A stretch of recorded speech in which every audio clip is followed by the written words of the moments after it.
Welcome to the How to Be Awesome at Your Job podcast, the show where brilliant professionals share how to sharpen the universal skills required to flourish at work. Enjoy more career fun, wins, meaning, and money with your host, Pete Makaitis.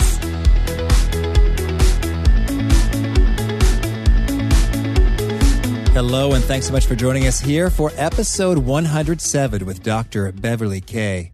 Bev had some great, unique insights into what she calls stay interviews, how to do them, what to ask, how to ask, and how it goes down and the tremendous results it can have for retention. Either you staying in the same spot and being more fulfilled, or your direct reports wanting to stick around with you longer. So you're going to learn, one, why you should conduct a stay interview instead of just an exit interview. Two, how to ask your manager for what you really need to stay.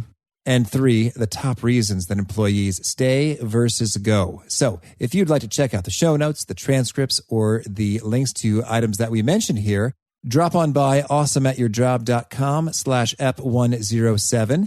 And while you're there, I encourage you to stay as well and encounter some of the handy resources from my 10 Days to Winning at Work email course that has my favorite tips and tricks from my training that slashes waste out of your week, to the Gold Nugget email summaries, which summarize the prescriptive wisdom of each podcast guest in a note you can read in under 2 minutes, to my training programs and other cool stuff, all over there at awesomeatyourjob.com. So here's a quick bit about Bev. Founder and chairwoman of Career International, Dr. Beverly Kaye is an international best-selling author and a leading authority in the world of modern workplace performance. She's dedicated her life's work to helping individuals and organizations grow in a workplace that fosters greater commitment, fulfillment, and humanity.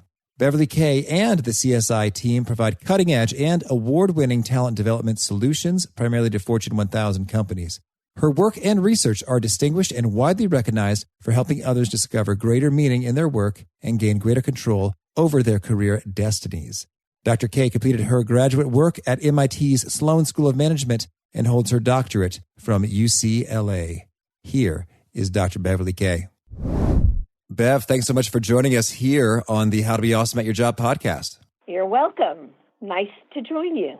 Oh, certainly. Well, it's great to have you. And I was really enjoying this preparation, particularly because of all your fun book titles. You know, they have a dash of clever and whimsy to them, such as Help Them Grow or Watch Them Go, or Love Them or Lose Them, and or Hello, Stay Interviews, Goodbye, Talent Loss. I just got a kick out of these. And so tell me, is there a backstory to your approach on titling things, and what's the name of your latest to come, and how do you think about all that? Yeah, well, you know, it's interesting. I work with a publisher who believes that the entire book should be told in the title.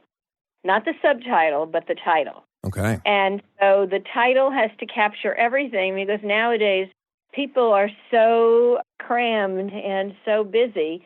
They read the title, they turn the book over, look at the back cover maybe, and say, got it. So with each title, I wanted the person who looked at the title to say, got it. And as you just said, you love them or you lose them. You help them grow or they are going to go. You try a stay interview or you're going to lose talent. And the newest book that we just submitted is really using the title of a book I wrote 35 years ago. And that title is still like a slogan that I've used ever since and others use. And the title is Up is Not the Only Way. All right. And it is about career mobility. And the title, again, says it all, that managers and leaders and individual contributors have to know there are many more ways to grow in their career other than up. Okay. Well, thank you. It does tell the story, because I'm already sort of imagining lateral moves and mixing it up and side maneuvers and all that. So understood. I'm glad that you're getting the image, because then we picked a good title. Indeed. So can you tell us one of your latest? You're talking about stay interviews. Can you tell us, what does that term mean and the premise behind it? Well, the term really came from the research we did for Love 'Em or Lose 'Em. And when we wrote Love 'Em or Lose 'Em, we wanted it to be a grabber for leaders and managers. and for leaders and managers who were overwhelmed with the day-to-day. And so Sharon and I wrote that book actually 3 times, and all 3 ways bored us to tears. And then we got the idea of organizing all our data according to the alphabet. So Love 'Em or Lose 'Em is written around the 26 letters of the alphabet, and every letter stands for a strategy. And the first strategy was A is for ask. Ask your people why they stay. And ask your people why they would go. And that caught on so much as we made presentations on a global scale. And what I love doing in my keynotes and our trainers in their workshops is saying to managers in the room, when do you say to employee, what can I do to keep you? And everybody says, at the exit interview. And then we say, well, now, why do it at the exit interview? Why not do it at a stay interview? Yeah. And why not do it frequently and often and get that data sooner so that you can keep your people longer instead of the exit interview when it's usually too late?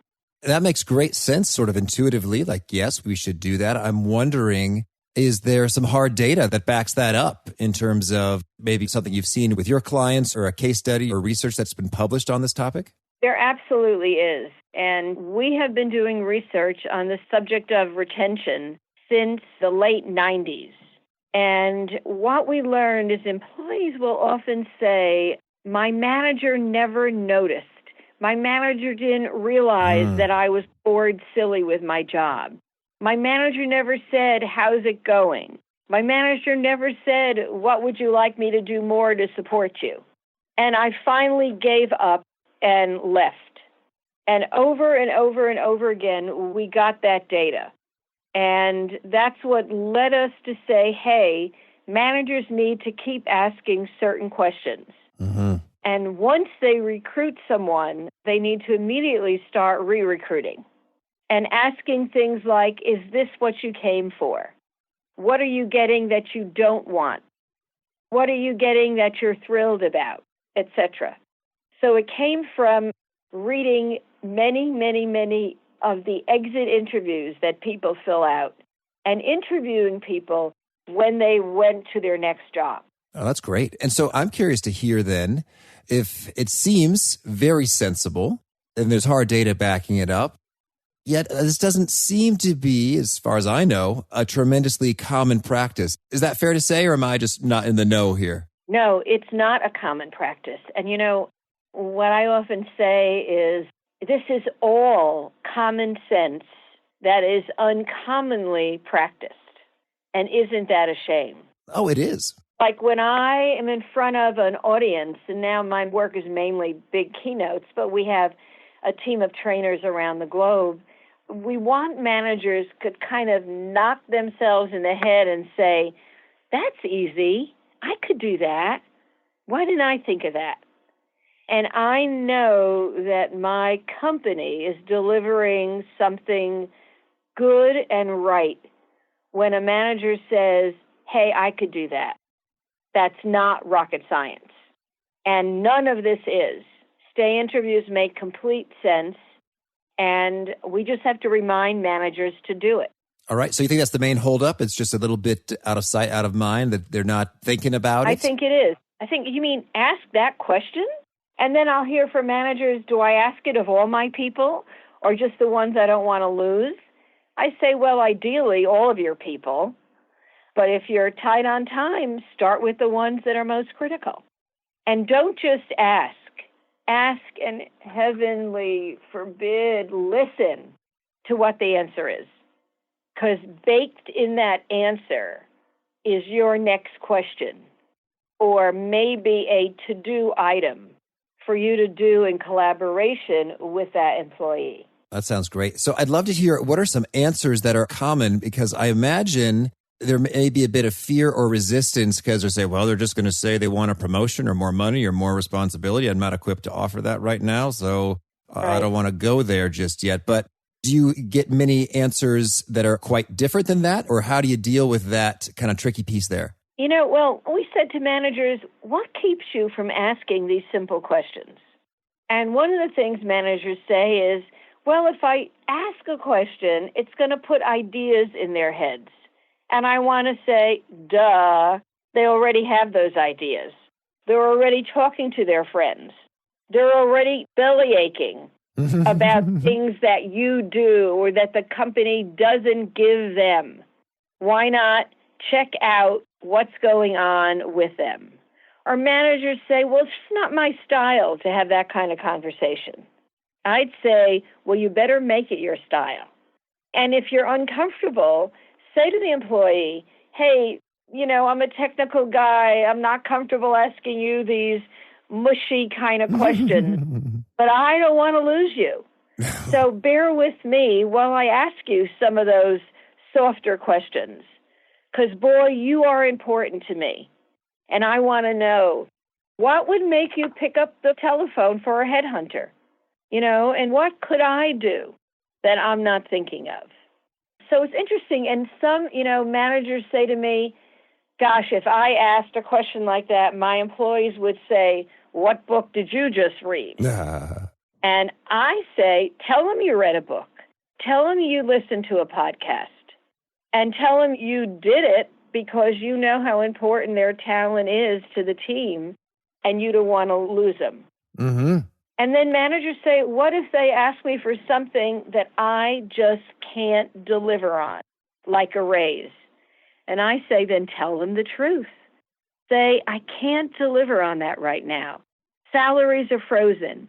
But boy, I really care about keeping you on my team and with this organization. What else matters other than that raise? What other small things could I maybe do that I don't have to get permission for? And if you ask what else 3 or 4 times, you will get a list of things, a laundry list that is important to people, that some of which might be easy for you to grant. All right, excellent. Well, could you give us an example? Like, what are some other commonly occurring things that pop up when folks engage in these conversations? Well, maybe it's, hey, there's a conference going on that I would really love to attend. And if you could, let me attend it, I'd come back and give a report to the whole team. Or maybe it's, hey, the big problem with me is my kid just got accepted for the pro soccer team, and I really want to show up at her games. And it means I have to leave work early on Thursdays. And I was afraid to ask. Well, let's figure out how we can make that happen. So sometimes they're small things, and sometimes they're bigger things. And if you can't deliver on it, you've got to say, what else? Okay. Simple enough. I think that's critical. Well, then I'm curious to hear then, let's say you're on the other side of the coin, a person who is maybe considering leaving or has some issues, some concerns. If we're not being proactively sort of asked in a stay interview, do you have any pro tips on how you might give voice to those concerns and get some of those accommodations flowing your way? So, it's interesting. When we wrote Love 'Em or Lose 'Em, managers said, well, this is a great book. It's got great tips, but isn't there a responsibility for the employee? And we said, hell yes, there is. And we wrote a book called Love It, Don't Leave It, 26 Ways to Get What You Want at Work. And in that book, we used the same alphabet, only we flipped it to the employee. And again, we say ask for what you want. And ask for what you want in a way that a manager has a hard time saying no. Ask with solutions. Don't ask them to fix it. Ask with alternatives so that if the manager can't do one thing, they can do something else. Ask specifically. Like, don't say, I'm not turned on to my job anymore.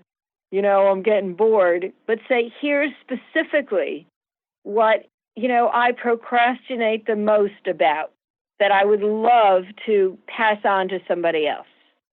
And ask for time.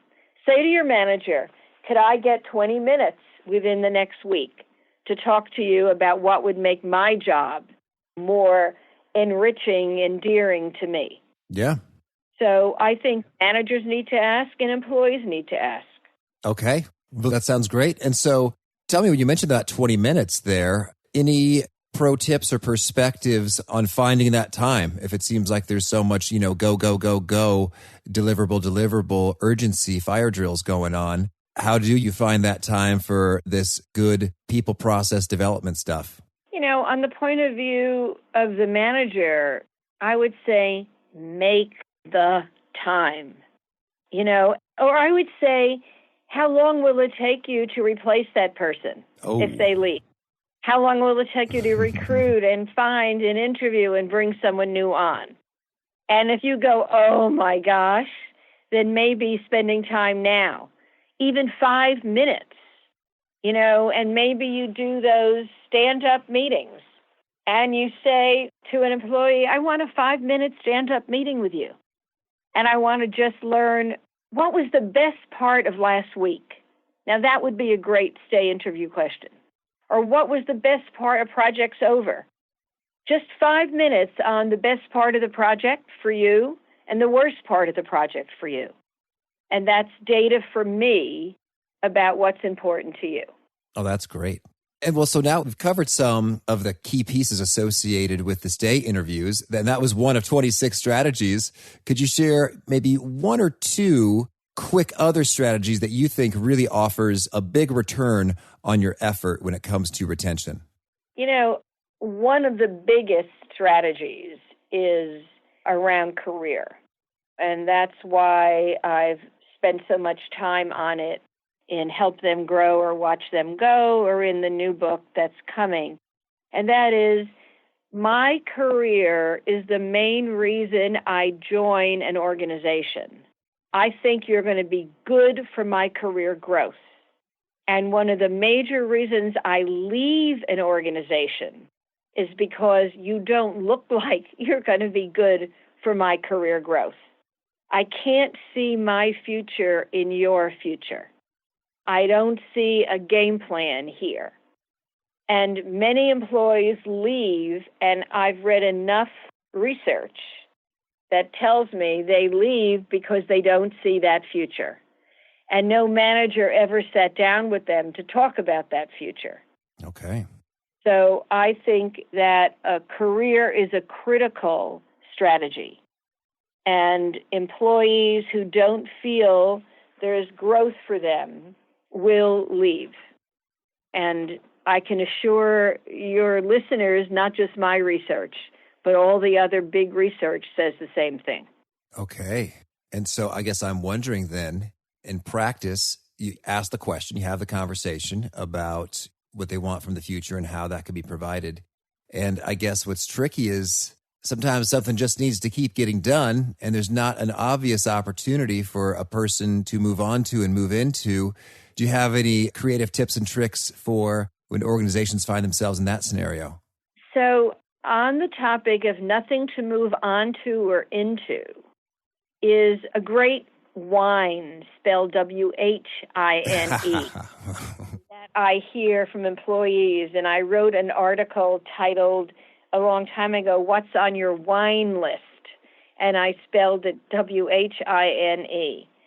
So one big wine for employees is that my career means I have to move out of something and into something else, instead of looking for growth right where I am. In other words, the current terrain is fertile soil. And that's the title of one of the chapters in the new book. That development doesn't mean I get a new job or I go to a training or I, get something new on my list of to-dos. It means I figure out how I can grow right where I am. And I do that. And that readies me for the future. Okay, thank you. Well, Bev, tell me, is there anything else you want to make sure we cover off before we shift gears and hear about some of your favorite things here? I think that I've been doing this work for, almost 40 years. And I've built the niche of engagement development and retention. And it's never left me high and dry. In other words, there's always been new ways to think about engagement, retention, and career development, and new ways that I'm stimulated to think about those ideas. So I love that I happen to pick a niche that I think is always green. It's evergreen. And I keep learning about it all the time.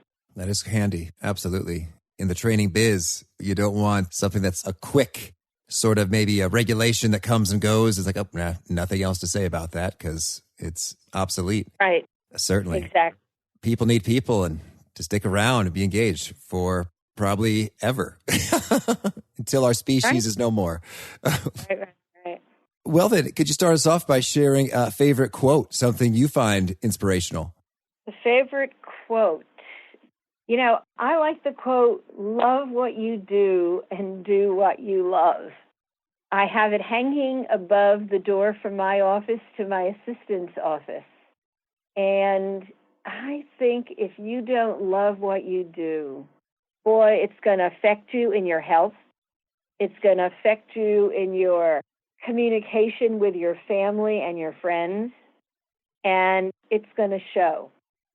So you can't ever love all of what you do. I mean, I pull my hair out many a day, and I look out my window, and I think I'm going to jump out of it, but it's on the first floor, so that wouldn't help. So I don't always love what I do, and I can't always do what I love, but most of the time I can, and that keeps me healthy. Oh, perfect. I think mentally and emotionally and physically. Okay, thank you. And how about a favorite study or experiment or piece of research?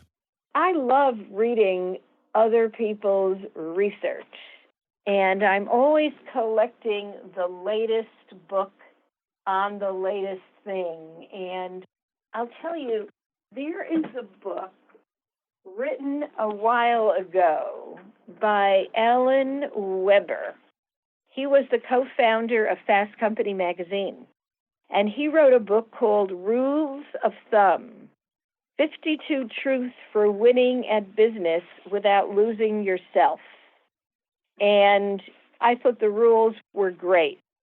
And they connect with me like I just opened his book, Rule number 23, keep 2 lists. What gets you up in the morning and what keeps you up at night. That's a great rule. And rule number 14, you don't know if you don't go. So go try it. So he's got a great little book, and you might want to reach out to him and interview him and tell him that I sent you. Oh, thank you. Well, it does sound interesting. And could you share with us a favorite tool, whether that's a product or service or app or thought framework that you find yourself using often? You know, my company has a values tool that we have used for many, many years. We've, touched it up here and there.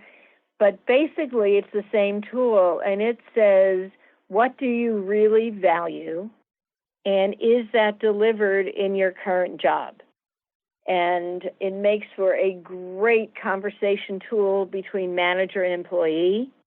And it reminds me that, I have an intern sitting with me in my office. I'm going to give her the values instrument before she leaves my office today. Okay. Because we haven't had that conversation. Well, you're on your way. Yeah. And how about a favorite habit, a personal practice of yours that helps you be more awesome at your job? Well, I have to walk on my treadmill for 30 minutes every morning that I'm here. I travel a lot. And while I walk on my treadmill, I have to watch NBC News because I've been watching them for years, and I have to read People magazine simultaneously. Okay.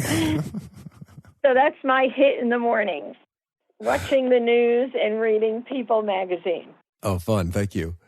And would you say there's a particular tidbit or quote from you, an articulation of your message that really seems to resonate, to get retweeted, to get folks taking furious notes all of a sudden in your keynotes? Just the quote, because I just used it in the phone call before this, is that opportunity still knocks. It just opens different doors. And maybe that sums up the work I've done over 40 years. Always saying there's always opportunities. Okay. You know, there are doors always open to you, but you've got to turn the handle. Got you. What would you say is the best way for folks to contact you or get in touch and learn more? So Career Systems has a website, Career Systems International. Come check it out. On the website, you will see many videos, many other podcasts, etc. And my email is beverly.kaye@careersystemsintl for international. Oh, thank you. And do you have a final parting thought or challenge call to action for those seeking to be more awesome at their jobs? I would say do something with one or two of the ideas I gave you. Do something and do it by the end of the day tomorrow. If you don't put something into operation, you'll lose all of this. So do it and do it quickly. Do it by the end of tomorrow. Okay, thank you. Bev, this has been a whole lot of fun. I wish you lots of luck with your existing and upcoming books and your keynotes and everything you're up to. Thank you. It's been a pleasure to do this. Just ask. Take the time. Makes a lot of good sense. So, once again, if you want to check out the show notes or the transcripts or the links to the books and things we discussed here, you'll find that over at awesomeatyourjob.com/EP107. And I do encourage you to punch the subscribe button so you don't miss hearing from folks like our next guest. We got Professor Andy Molinsky, and he has got a hot new book that's dropping, if I could say that, releasing in mere days. It is called Reach, a new strategy to help you step outside your comfort zone, rise to the challenge, and build confidence. It's really cool how he's got some hard science behind what it takes to do the scary stuff and just turbocharge your growth. So I hope you enjoy that one, and I catch you then. Peace. Thanks for joining us for today's episode. To get the most out of this conversation, visit awesomeatyourjob.com to find today's show notes, transcript, and infographic summary cheat sheet.